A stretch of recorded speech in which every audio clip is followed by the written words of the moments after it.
Where are you? I'm in Vancouver, staring out at the reconstruction of the roof of BC Place, I think. Oh, nice. And yeah, I'm about to head over to rehearsal for, getting ready for tomorrow night to kick off the tour here. Right, so it starts tomorrow, Yes. and you're back on the road. I'm sure Yeah. you're very used to it at this point in your life, but another month and a half ahead of you. Yeah, we've been at it sort of kind of keeping more of a country and western schedule over the summer, kind of going weekends to festivals, and I'll say that's pretty civilized the way those guys do it. Well, that seems to be the future of the biz, right? Like that's how it goes now in the summers for most people. It's not really spending, I'm sure, like you used to do, months on the road at a time. It's now just big festivals on the weekends. Yeah, yeah, and it's as I say, it's civilized, and so yeah. But this will be more of a, I guess,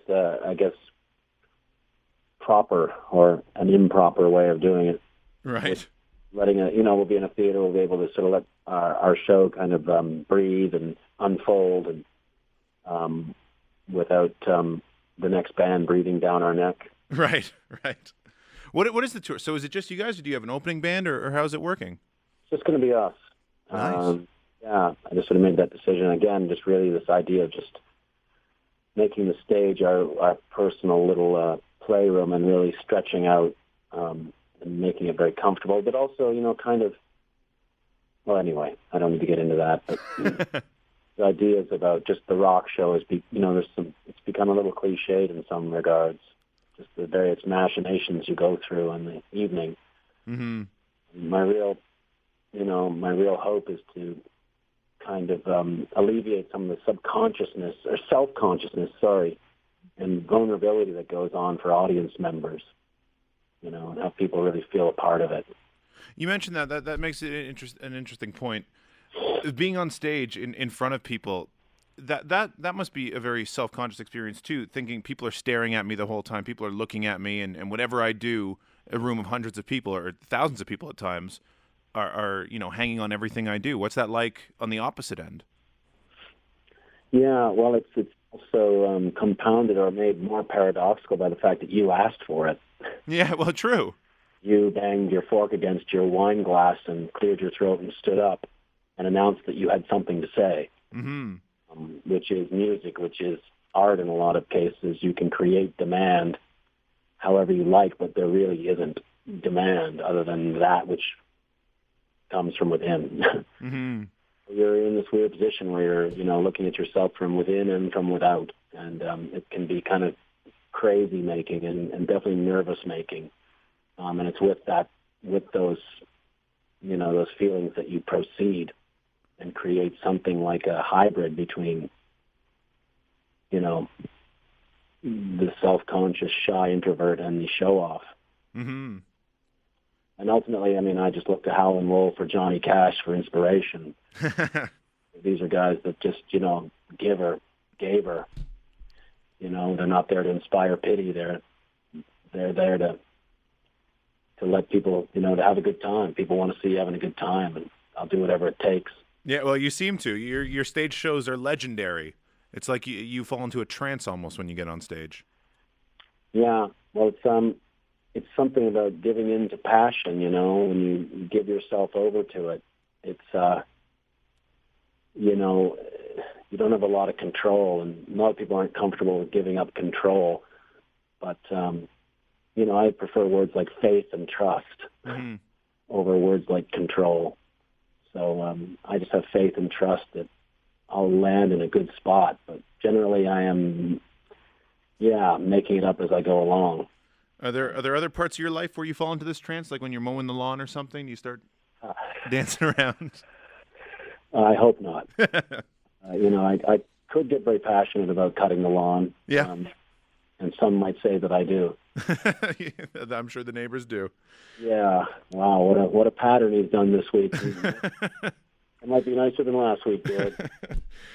Back to the show. What is the set list like? Is it? I assume you're playing most of the new record, but are you delving into other solo stuff? Are you playing hip songs, covers? Yeah, it'll be a healthy complement of new material, and then drawing from the last two records. No hip songs. How come? Is that must be a conscious decision not to do that? Well, Yeah, I mean, I would do covers too. I don't know, conscious decision, I suppose. Yeah, I mean, it's not where I'm at. Does it feel wrong to play them without the other guys there? No, it's more like I just came off the road with the Hip. We just did a tour where we looked at every dark corner of our catalog, Mm-hmm. pulled out every song that even songs we'd never played live, like The Bear, for instance. Right. And made a point of trying to play that. So I feel like I kind of did that already, and to touch on any of that material with these guys would be sort of, I don't know. I don't know that we bring anything new to any of those songs. Fair enough. Any new relevance or any new kind of perspective. But it's more like that. It's just an artistic decision. I feel like these solo records are almost an excuse for you to work with Julie Doiron, for people who don't know. I mean, she worked on Music at Work, and then now she's on all the records, and it's not her band, I guess, that's playing with you, but it kind of is. Well, The Dinner Is Ruined are a three-piece in their own right. All these years, and Josh is my sort of oldest Toronto friend who probably got me to do Coke Machine Glow. He told me I could do it, encouraged me to do it, and kept me at it, But Julie, no, I mean, Julie and I go way back from when Eric's Trip were touring with the Hip, and she had her first baby, and we were about to have ours, and so we would just sort of talk babies backstage. And I think our voices sound really good together, at risk of sounding immodest. I always loved what she does, and I love her whole approach and her sensitivity. And she's, a lot of people don't know that she broke her ankle this summer and was at the Edmonton Folk Festival 2 days later. She's maybe one of the toughest people in the business, and her music wouldn't get that from listening to her, but she's tough. She's hardcore. She's hardcore. Do you prefer? What are you playing guitar for this stuff on stage? Yeah, entirely. And I got the Telly out, So once you sort of plugged in electric guitar, that's another love, right? For whatever reason, I don't really do that in the Hip. Perhaps it's sort of covered or sort of hallowed ground or something. But I love plugging in and playing electric. I love playing with these guys. It's all like that. Just learning. I'm just learning a ton. Always did, and that's probably the real underlying allure of it. It's just fertile ground for a guy like me that likes adventure. Is there a comfort level with playing with a guitar? I know a lot of performers who are guitar players. Whenever they have to put that guitar down, they feel a lot more self-conscious on stage because they're naked. I could understand that. I mean, I'm holding on to that neck as though if I let go, I would float up the rafters, And I'm giving it, as I was saying to Josh, I mean, I'm always playing it to just the outer limits of my ability, which some would say, doesn't get that high. But I am just playing for everything I've got, and I really enjoy that. It's very difficult, but I think that's what I like about it, too. But I guess you're right. Some would say without the guitar, it's difficult. So I guess as long as you're up there, pushing yourself to the limit, then you're on the right track. Let's move from the stage show to the record, The Grand Bounce, and working with Chris Walla for the first time. He's by far my favorite producer on the planet. I mean, you've worked with everyone, and most recently Bob Rock. How does the process working with someone like Chris differ than Bob Rock? Because they must have different approaches to music. Well, I'd probably reference them for the similarities.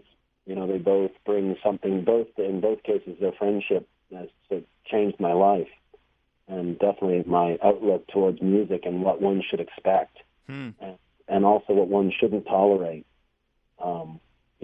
Conversely, what shouldn't we tolerate? Sounds cryptic, but it really is a joyful experience. It's an experience that you don't get to do every day, and it's the dream we dream, and you get to be 14 inside making a record, and but it requires a lot of hard work. But it requires and a lot of the work people wouldn't necessarily assume is hard work, but keeping guile and keeping sort of politics and keeping things out of the studio have no place there. That's hard work. Mm-hmm. Keeping upbeat, keeping people remembering, how joyful it is. I mean, Chris Walla produces, mixes, records all those Death Cab records, and he's in the band. Right. That should tell you something, because that never happens. Yeah. In my experience, because control is this commodity that, is this thing that people cling to and run to and hide behind. And frankly, there's no place for control in a studio or on a stage. It's faith and trust. Those are the things, those are the paramount goals and ideas that you have to go for. Anyone can get control, but faith and trust, and that's what happened with Bob Rock with me, and that's certainly what happened with Chris Walla and me. Mm-hmm. And so you prepare and you make sure that you're ready and agile and nimble, all in aid of faith and trust. It's a thrilling free fall into those words. I don't know if you're in this process yet. I mean, I'm sure your head's wrapped around this tour and rehearsing and promoting this record, but would you give that faith and trust to Chris for the next Hip record? Is that something you're thinking about?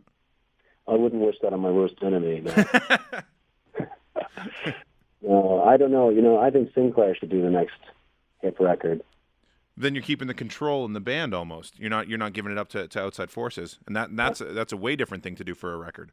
No, not control. Faith and trust. Sorry. Yes, sorry. Trust in Sinclair to do a great job for us, and then that ultimately would lead great dialogue and healthy dialogue about the work, about the art that we're making together, and maybe even get that dialogue to get fractious, and a little bit heated, but that's okay too. That's good. That's better than silence. Right. Well, it shows people care, right? Yeah. So, I think that came to me, and I haven't floated that to anybody. But, I think that's the way to go there. That's what's needed there. Mm-hmm. Again, using that Death Cab model, because I think it shows in the work, faith and trust. That's all bands are selling, Matt, really, is their faith and trust in each other. That's all people are buying. Right. Writing for this record, I'm sure a fan and a listener might think differently, but how does Gord Downie feel about the writing process for this record as opposed to the writing process with the Hip? Is it songs that you feel aren't right for the Tragically Hip, or they just happen to be songs that are written on the break, and these are the songs you're writing now, so they come out on your record? Well, I'm pretty catch as catch can. I do it every day anyway. Probably because I need my kids to see me doing that, mm-hmm. To get an accurate portrayal of what this life actually is. And are they musical? Yeah, they're into it, and they all have their things, And I guess again, if this is the life they want, then the image of the old man hunched over, a bunch of papers strewn everywhere in weak light is probably their image, and that's what they'd be signing on for more than the footlights and the glory. Right. But anyway, yeah. So I do it every day, again, to make sure that I'm just sort of agile and nimble and just moving the yardsticks forward a little bit, only probably for my own edification than anything else. And it just keeps me from falling into weird traps. And so I just get it out there. I use it up, as Raymond Carver would say, don't save a thing for later. Mm-hmm. That way I don't get into sort of internal debates about what song is for what. And I'll save this one for there, and because that's just all kind of arrogant. Mm-hmm. Me, anyway, to assume that you're even going to be here next week to, Yeah.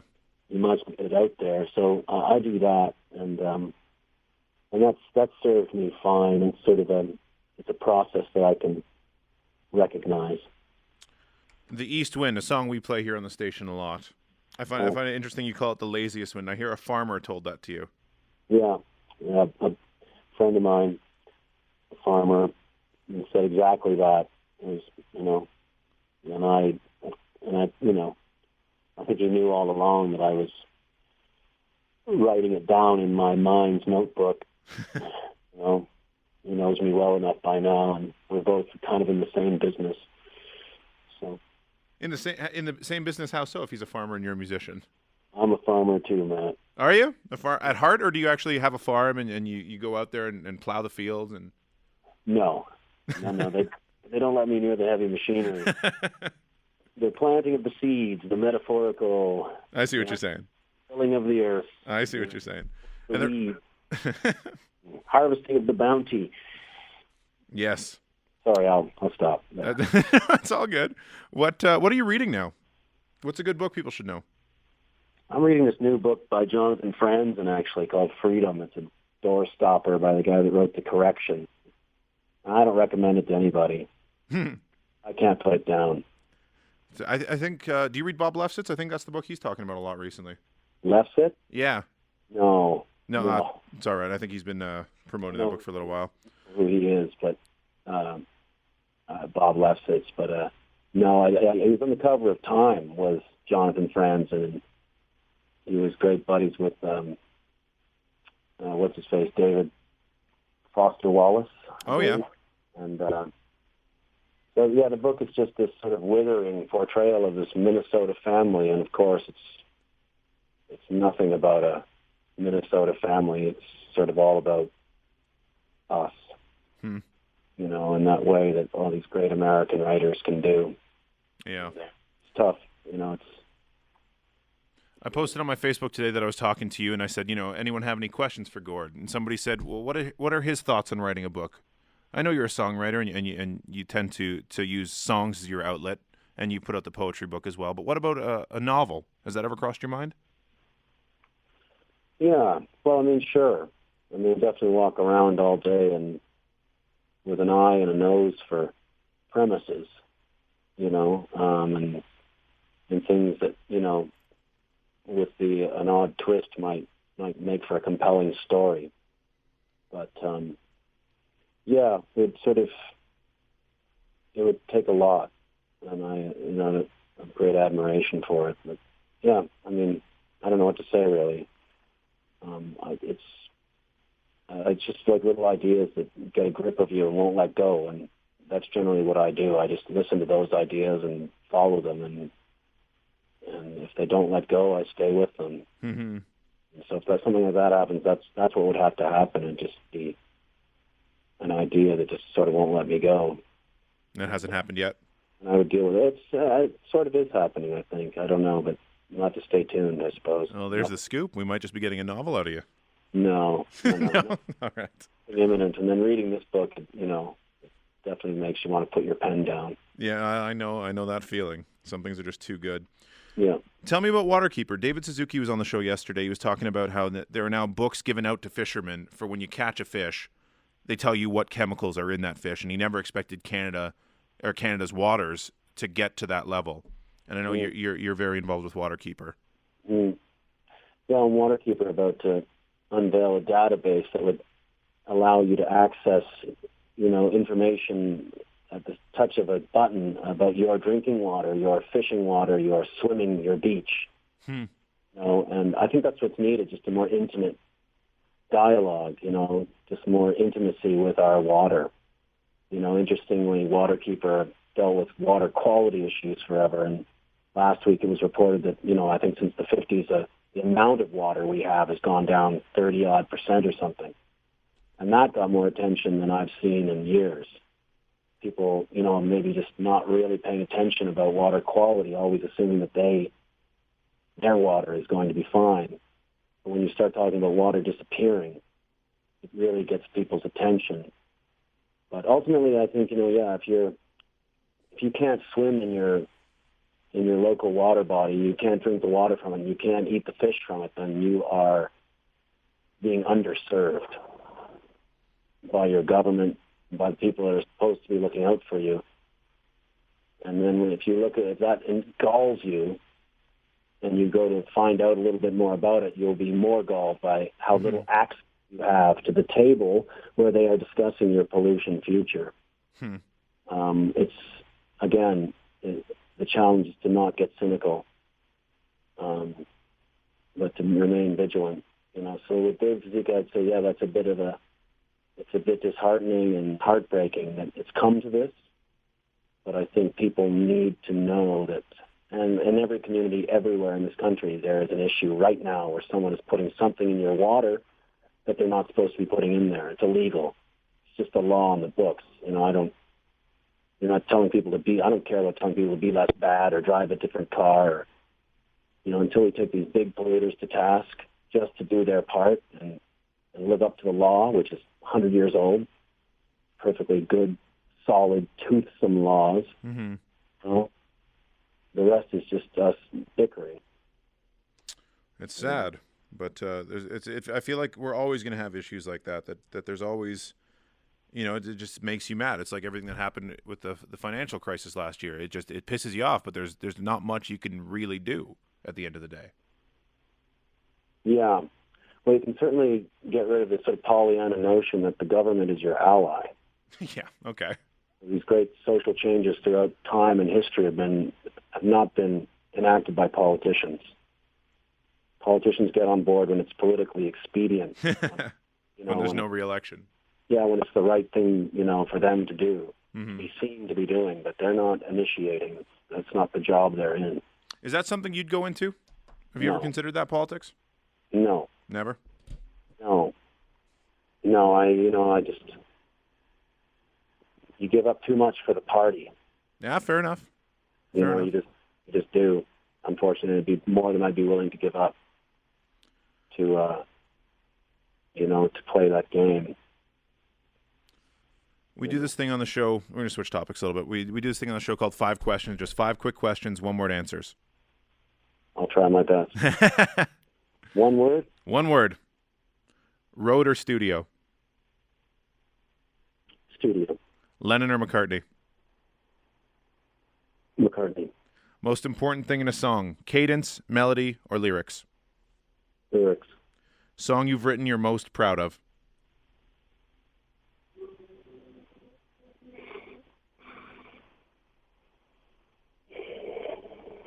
Let It Be. Let It Be? Sorry. Oh, I didn't write that one. Sorry. Right. Oh.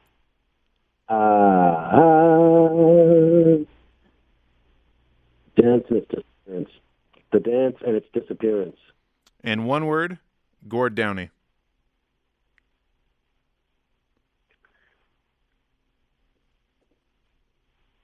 Trying. That's a good word. I like that.